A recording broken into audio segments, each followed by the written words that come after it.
I was working on a screenplay about a serial killer, so I was researching serial killers for the screenplay, and I came across the Russian serial killer Andrei Chikatilo, who murdered in the 1980s, and he murdered for 10 years.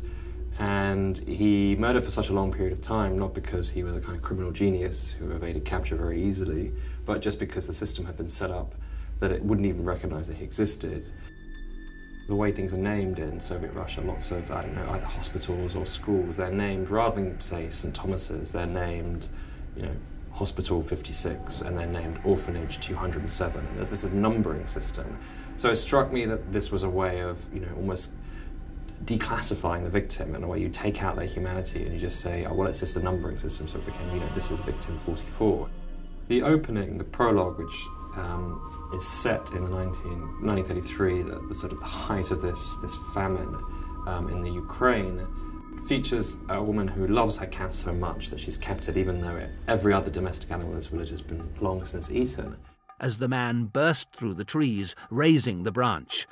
Only now, seeing this man's gaunt face and wild eyes, did Pavel realize that he didn't want the cat. He wanted him. Pavel's mouth fell open at more or less the same time as the branch arched down, the end slamming against the crown of his head. He didn't feel anything, but he was aware that he was no longer standing. He was on one knee. Glancing up, head cocked at an angle, blood streaming into one of his eyes, he watched as the man lifted the branch for a second strike.